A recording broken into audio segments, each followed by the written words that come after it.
Yeah, at least we got enough folks online in the Coinbox crew to keep these matches running. Shoutouts to the folks that are in the scenes making this happen. Drunk by 9. You know what? You know, drink in hand, guys. Cheers to that, my friends. Cheers. Cheers, cheers, cheers. Drunk by 9 a.m., keeping my midnight oil going. Zero, thank you for the $2 super chat. All right, Sonix versus ShinyMark, which has become another online classic. Put some D9s in the chat for Drunk by 9 a.m. And yeah, basically, as soon as they lose this, as soon as this is done, we'll do winners finals and then run quarters in tandem at the same time. Hop to losers semis, same as usual. But that was a great set between DeBuzz and Spargo. That was actually really fun to watch. Yeah, I'm really glad we were able to get that one. Unfortunately, I mean, how could you prepare for that? Like, what a random outage to happen on a Wednesday night. But nonetheless, we're going to be moving on in the bracket. Back to ShinyMark versus Sonix. I was just in Guatemala, so maybe I could give ShinyMark a little bit of a power up here. Maybe you can. Drunk by 9 a.m. 5 more tier 2s. Another 10 subs pretty much. Thank you so much, man. Wow. Subs are flying. Shout out to that. Sonix and ShinyMark. Let's get it. Gentlemen, take it away. I'm going to use the bathroom really quick. Yeah, this is one of those matchups that we see quite often here at Coinbox, and one that has kind of a little bit of controversy steeped in it, with ShinyMark really implementing the campier playstyle. But I really like the way that ShinyMark is kind of moving with the character. Like, it's easy to be like, oh, it's like lame or whatever, but I think it's cool to see like the absolute limits. Thank you to Buzz for the raid. The Buzz, thanks for the raid, absolute limits of these characters. Yeah, in addition, like, there are some playstyles that you just have to go ahead and pull out against certain characters. Like, Sonic is a character that can go ahead and move with the best of them. The dash speed is just absolutely phenomenal. And then also he can play incredibly mix-up heavy with those spin dash cancels. So do you really want to run at that? Is that what you want ShinyMark to do? Or do you want to go ahead and have this character use his great movement options with that up B, and then use that projectile, which Sonic lacks, to go ahead and try to force approaches? Like, you got to go ahead and feel for the players. Like, you know that they're doing what they need to go ahead and get that paycheck. Because with $3,000 on the line, I mean, I'm doing whatever it takes to go ahead and get that dub.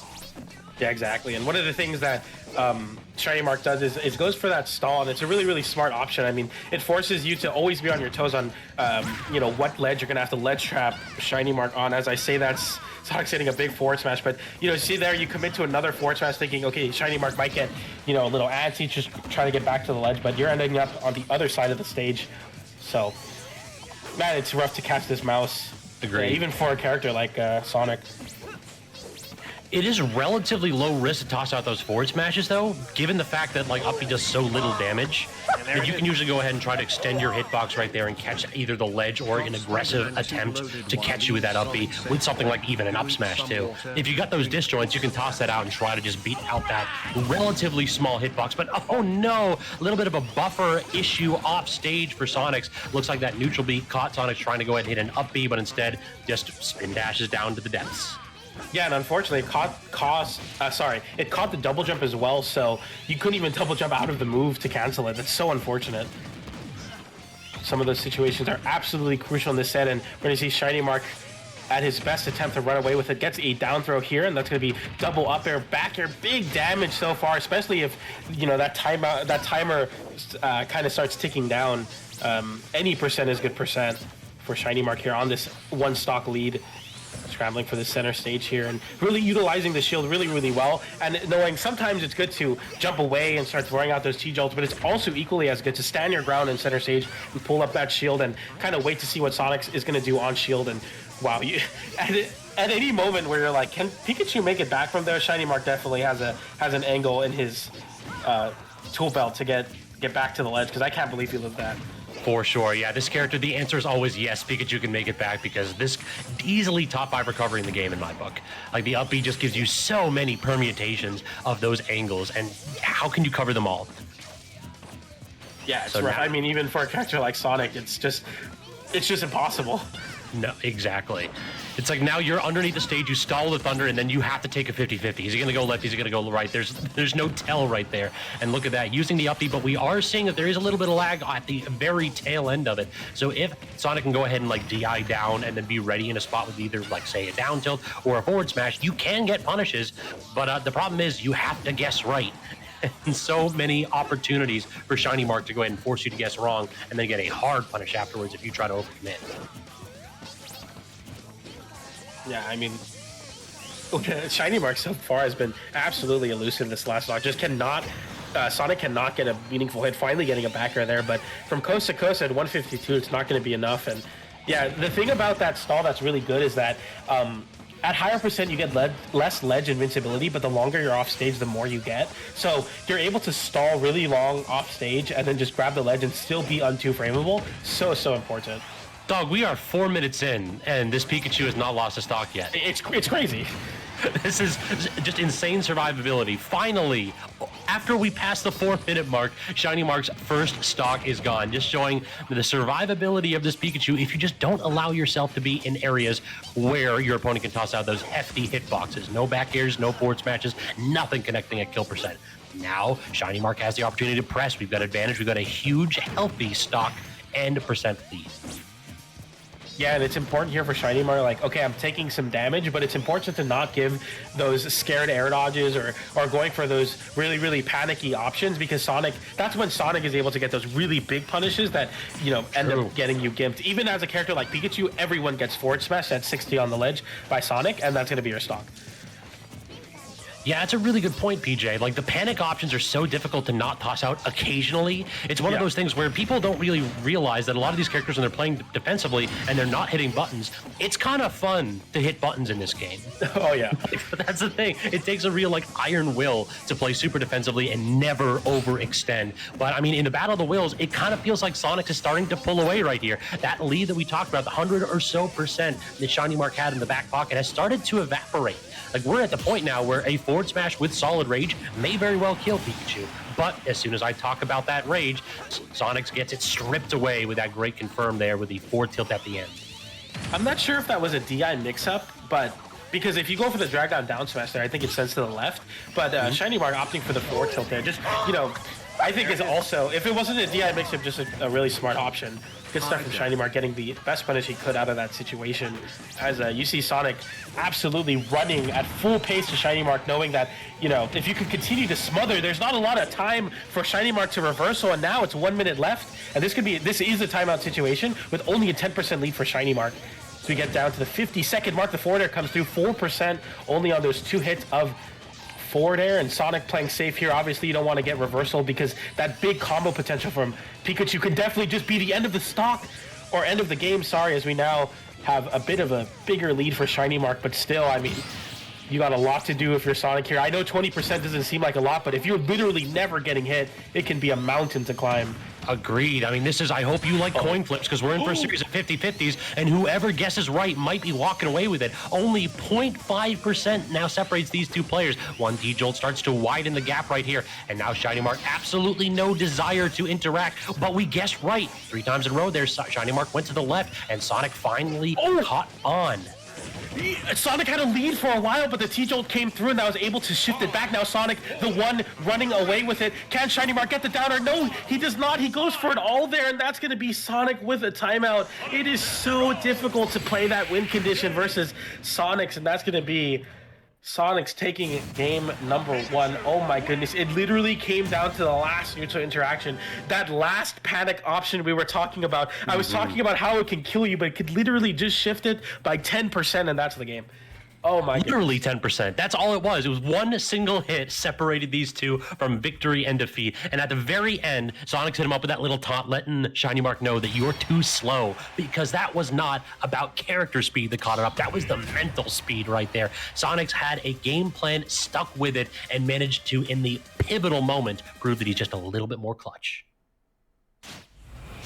Exactly. And ShinyMark had a lead going into that last minute mark, but sorry, Sonix was able to just make that come back in a major way. Back to small battlefield here.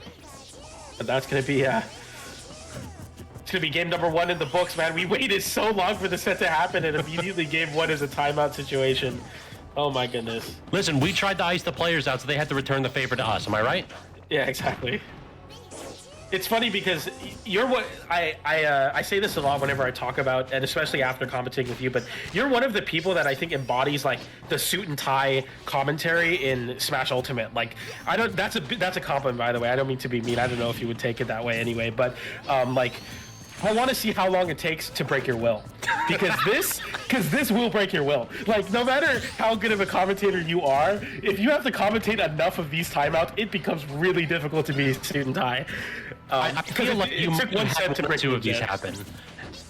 Me and Jet, I think I got broken. Like I'll admit, Jet was hanging on. Jet's the GOAT.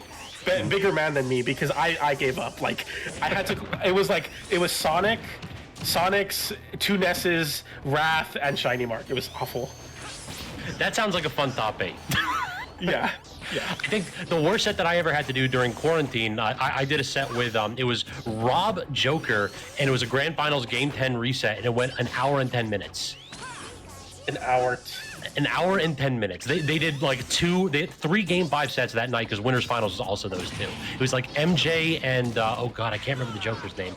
But yeah, I've been in some rough sets online for sure, but we'll have to see right here if ShinyMark can go ahead and make sure that this one goes to the wire too.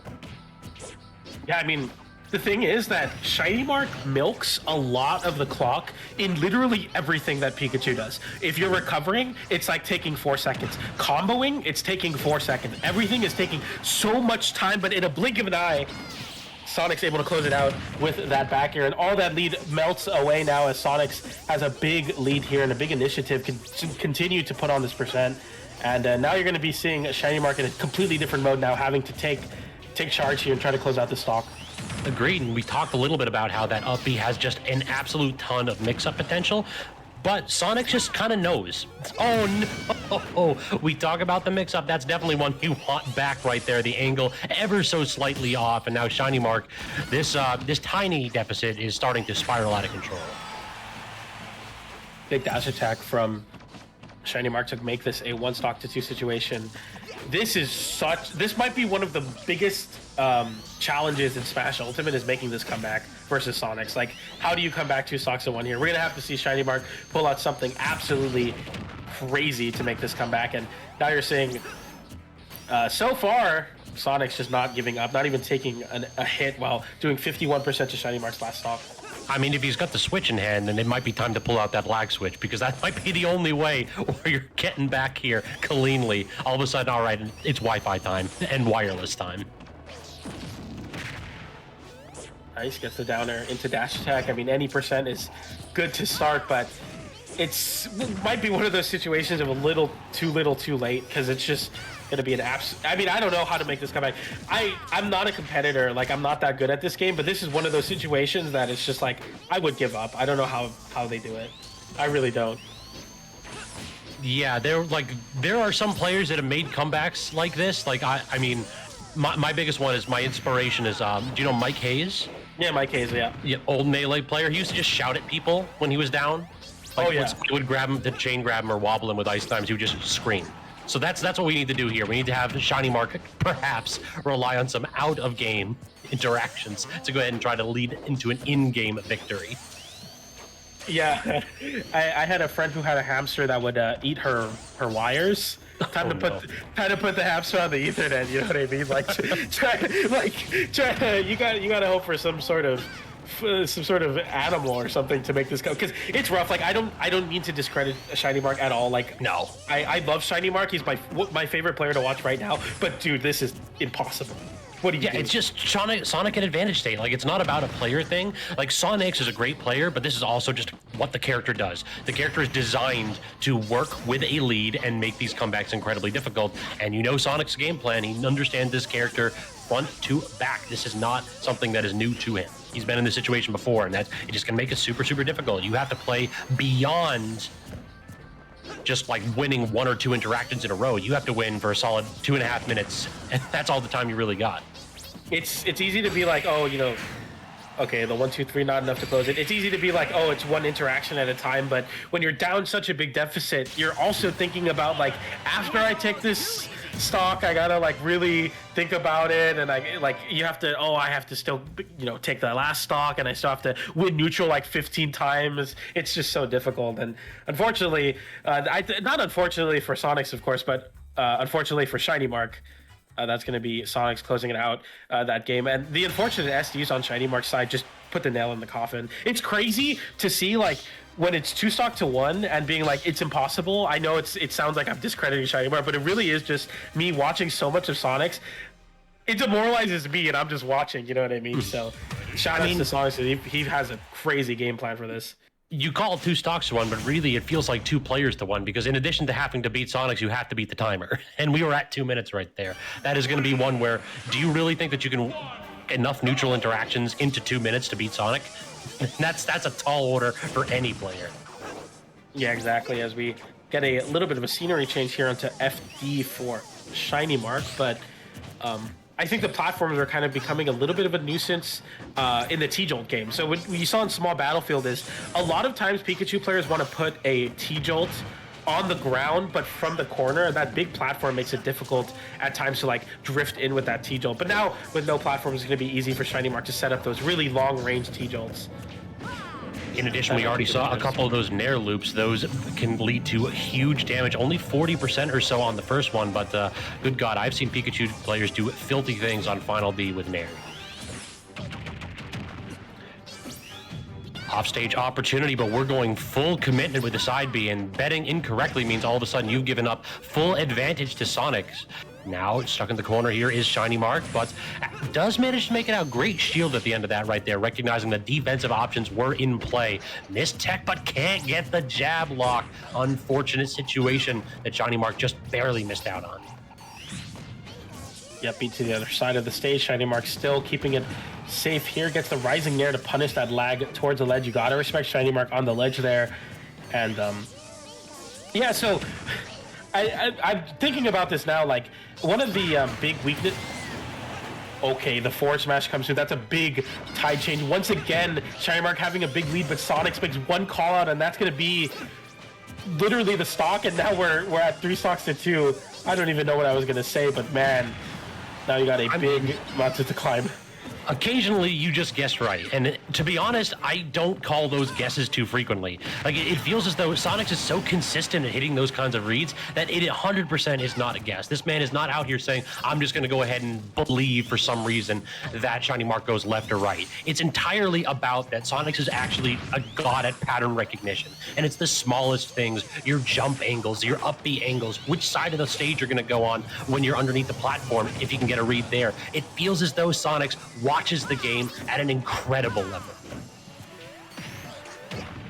Yeah, I mean, well said. Sonix just being one of those players that makes those reads look like scheduled work for him, and now getting a 2 stock to 1 situation once again for ShinyMark. I do think that on this stage it's a little bit more likely of a comeback scenario, but Sonix is playing jump rope with these T-Jolts and just not taking any excess damage. Even when he does, it's literally just one stray hit, and takes a lot of stray hits, and there might not even be enough time to get enough stray hits to make this comeback happen. But ShinyMark's going to just try to play safe, continue the game plan, knowing, hey, I still have 4 minutes on the clock. Maybe Sonix will be the one to lose the patience, but so far, I mean, even if you're taking 3 single hits, and Sonix is getting 1, it just means so much more because you have that stock lead, especially as the time dwindles down. Yeah, it feels like the game plan was here, but the execution just unfortunately wasn't. And now Sonix is able to just jump around these T-Jolts, and really, like, you're getting 3 to 4% from when each one of these hits. At what point is it like, it's just not worth it? Given the time that we have left, maybe you can't actually rely on those projectiles to win neutral for you. Maybe you have to start taking bigger bets. Yeah, exactly. And those bigger bets, I mean, definitely are what is called for, but is what exactly Sonix is looking for. You know what I mean? True. Like, it's just so rough where it's like, you can't force yourself into the, now it's time to take risk too early, because Sonic is going to be ready for that. So, like, you know, trying to be unpredictable is exactly what's predictable in these situations, which just adds another layer to the difficulty that is this end game for Sonix. It is just one of those situations where it's like, what do you do here? True, prime analysis as always, PJ. But now, again, these lingering hitboxes trapping ShinyMark in the corner are giving Sonix more opportunities to reset the situation and try for another early killing blow. Retreating back with the spin dash here, and now ShinyMark fighting for every millimeter of stage, and if you guess wrong, you just get carried right back off stage and right back to the corner. Rich for the landing there. I like the pull-up shield from ShinyMark, knowing that Sonix was going to land with a button. Gets the footstool on the shield now, and just continuing to be elusive. Doesn't need to be this crafty with this big of a lead, but just saying, yeah, I'm not going to give it to you. Like, I can still time you out from this position. That might be what we're seeing. The dash attack coming through for ShinyMark, not even close to killing at 105%. Even then, Helios coming through, trying to find a landing there. Really anything from ShinyMark.